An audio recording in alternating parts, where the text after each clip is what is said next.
So,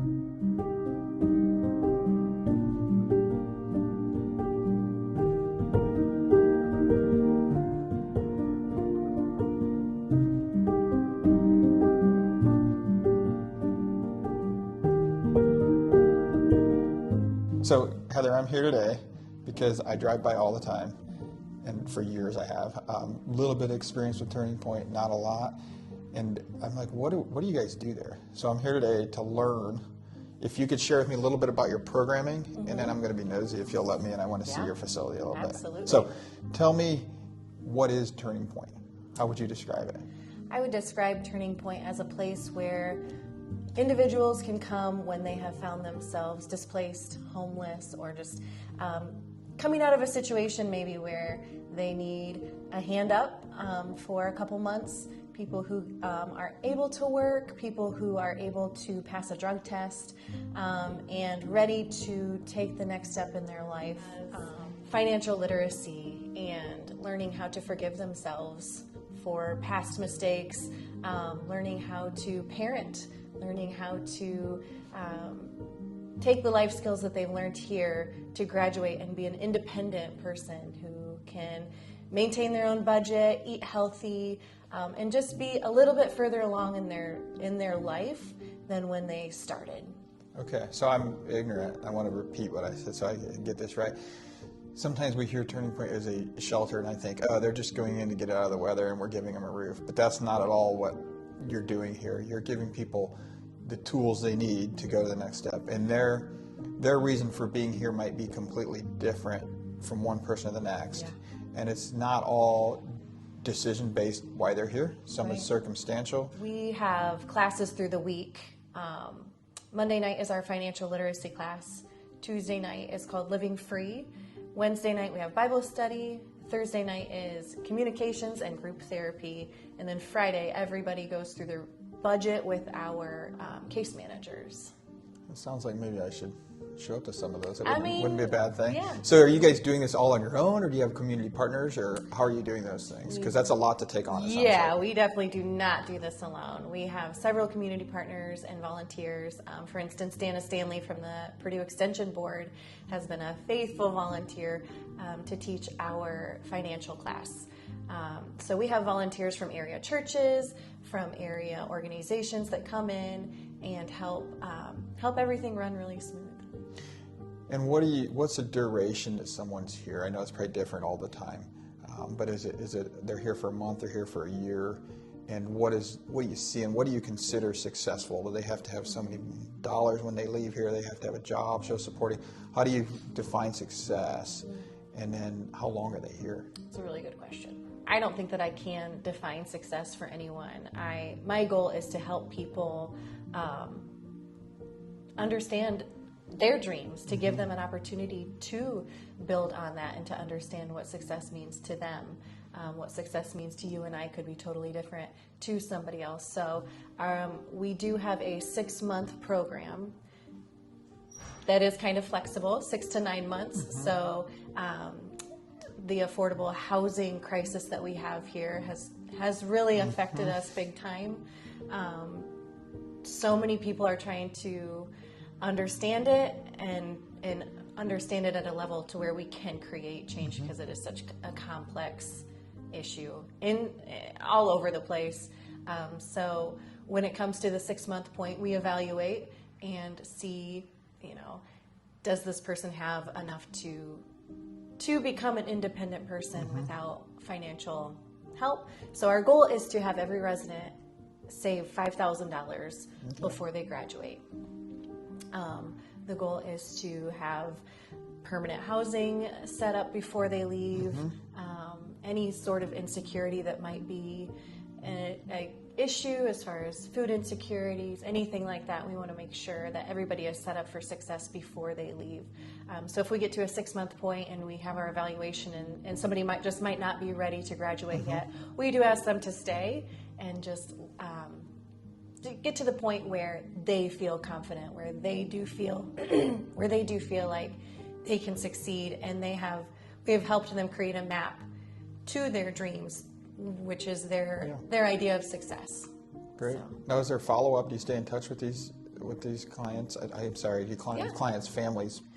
Yes, we're trying to find a great word for it. It's hard to Right. find. So right now, our guests, we do follow up. We have a 3-month follow up and a 6-month Great. follow up. Great. Check on that. Sounds like you're doing a lot.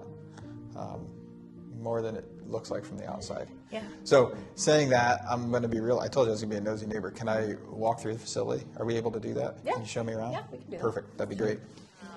This is where our residents, this is where they do their Christmas. This is where they set up their Christmas tree. Okay. This is where they play. So this is the kitchen. Yes, so this is right? our family kitchen. So in this area, I would really like to make it a little bit more efficient and a little bit more warm and cozy for our families. Really, we don't have any prep area. We don't have much as far as spaces for families just to be together as a unit. So to be able to renovate this whole area and turn it into kind of an open concept kitchen and living space.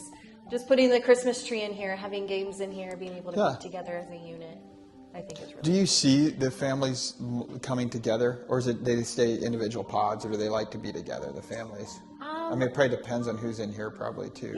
Yeah, it kind of ebbs and flows. Some people, but our families right now, they just kind of stick together. Okay. They don't have a common area yet Yeah. to be able to. This is your common area. This in the hallway we just walked through. Yeah. So they're eating breakfast where they want to play cards. Right. Okay. I do. Sorry, I come from the background of building, and I look at your heating and cooling system and maybe the lack thereof. How is in a building like this? Has that been updated or not? Portions of it have been over the years, but our HVAC system could definitely use some improvements and updates. Okay. We have been in contact with some builders and some people who come in and gave us quotes, and it's going to be about $250,000 for this building to get the HVAC all updated and all of that. It looks like some of this has maybe been updated a little bit more than the other side. This is your laundry room. I just walked by. Is that right? Laundry And this is just for the women. Okay. Yeah. No, that's nice. Yeah. To have a laundry is Yep. great. Yep. So we have fresh linens and freezers full. Now, do you get your detergents and everything donated, or is that something you guys purchase? Okay. Yes, we get pretty much all of our detergents, hygiene products. We have tons of clothes that are donated. Okay. First aid, a lot of the essentials we have. So we're in the men's side, and now I'm going to ask that question I just thought I asked, but I saw you walk through. The sign said, let me read it again. Sign says, "Do not open." So we're on like the So we're on the honor system around here. Yeah. Okay. It would be really nice to be able to have a key fob system that we could implement on every door, every unit, every bedroom, so that our residents can just have their own key fob. Right now, when they need to go out and smoke or whatever they do, they need to prop the door open so they don't get locked out. Okay. We do require all exterior doors to be locked at a certain point, just for that security, because we have had people just come in and make themselves up on the floor here. So to prevent that, we do keep all exterior doors locked. But to be able to just implement a real strong sense of security. Yeah, no, I especially- think it's you can't be too safe. Now, have you got any quotes on that? Those are usually Yeah, that's going to be around 50,000. around 50,000. Okay. Do they come through the front door? Can they come through any door during the day, and they just have to come through the front door in the evening? Is that correct? Do you have somebody here at night? Yeah. Or is there security at night? I mean, Yes. or somebody watching the door, I should say. Yep. Security sounds strong, but not Well, welcoming. But Yeah. is there somebody letting them in and out? Yes. So Okay. we do have a night watchman who is here. Okay. But then we have a guy his name's Dwayne. He's here 24/7 pretty much. Okay. Unless he's got stuff going on during the day, but he's here every night. He's Okay. the guy who lets people in if they lock themselves out Gotcha. or get home from work late or things like that. So we do have somebody who lives here. Okay. And is kind of our eyes and ears for the That's good. facility. Yep. That's So good. a lot of our donations, a lot of the clothes that we keep and give to our residents are brand new. Okay. We really try to give them things that aren't just the the leftovers. So we try to make it as nice as possible. So here is some all the way up to like 6, and then we have more kids' clothes in here, Okay. more winter clothes, things like that. So we have lots and lots and lots of totes of Yes. of things for kids from infant to like. I can see that. Yeah. So Great. So this my room goodness, is this is one of like my favorites. Again, this just shows the generosity of our community, and so when kids are doing really well, if we have behavior charts, if they have birthdays, anything like that coming up, mom can come in here, fill a basket, or kids can pick out a toy if they've done really well as far as behaviors and chore charts. Yeah. Things like that, they can come in. But all of this has been donated also by Walmart, Meijer, and area stores. That's awesome. Just people. It's all new things. Do you? And then you have. I see you have, like, suit coats and nice. You have some adult clothing for. I'm assuming for interviews and. Yeah. Things like that. Great. Yeah, we really try to get everybody to have a suit, a haircut, on all those things before. When somebody moves in, we make sure they have shampoo and conditioner and body wash and everything that they would need as far as essential items. Yeah. Sheets, blankets, pillows. We have Great. all brand new. Things like that have also been donated. Yeah. So, No, it looks awesome, and you're making the best use of the space that you have. Oh yeah, there's no wasted space. You're doing an awesome thing, providing a service, but we also, it feels like we're not treating because you're limited, don't take that the wrong way, but our guests aren't getting treated the way I get treated in my house because of the conditions we're in. So how do you talked about HVAC, that's something nobody sees. Right. You talked about security, that's something we don't really see, we may notice, and I'm doing that math, or you're at $300,000. But that doesn't fix the hallways where we're hanging out, or the kitchen area that we're hanging out. And then we didn't go into rooms, which I don't want to go into rooms for privacy reasons. But I'm assuming the rooms are in similar condition as what I see in the hallways and the kitchen areas. So if somebody wanted to get involved and say, hey, we want to make people feel welcome, is there an opportunity to say, I want to take this room and I want to be the sponsor of this room and do the flooring, do the paint, do the decorations, whatever it is? Is there an opportunity to do that? And then is there a plan to take the hallway, do the kitchen, like I said, put soft furniture in spots? I know with that too, there's limitations on what you can clean and how to clean. So I get that. It has to be durable too, because there's people in and out. But is there an opportunity, or are you guys in the process of thinking through what that opportunity would look like? There is an opportunity as far as being able to sponsor a room. We have 12 rooms available, and every one of them needs updated and upgraded and just warmed up a little bit. I believe that we should treat our neighbors as ourselves, and exactly what you're saying. I would like it to look like a place that we would live. Okay. So that's my goal. But as far as the bigger project of HVAC and security and the common areas for people to be able to come together, we're looking at closer to $600,000 to be able to do that whole project. Yep.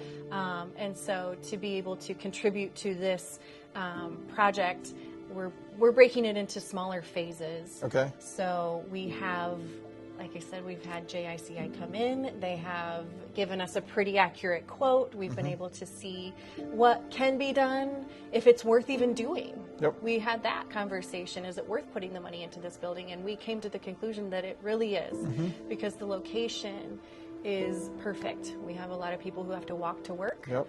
We have the staff to be able to sustain the amount of people that we have now. So for now, this building really is a great building if we can bring it up to date and make it a home. Yeah.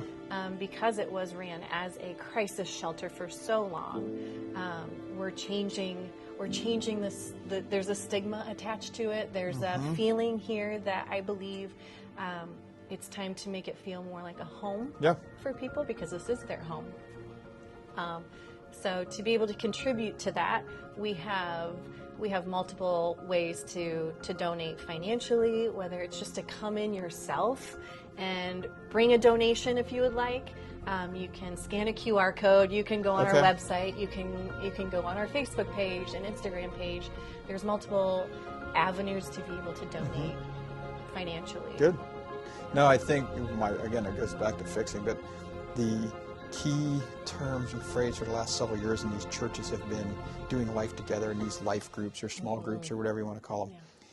that would be an opportunity for that small group, that life group, whatever we want to call it, to come in and say, hey, there's 6 of us in this family. Let's all give to this room and do this room. It would be a fun event for kids and everybody to come in and get involved and do those things. Is that fair to say? That's a great idea. And then your other dollars, your larger amounts, grants, you're working with grants, I'm assuming, doing some of that. And you didn't mention anything about operating costs.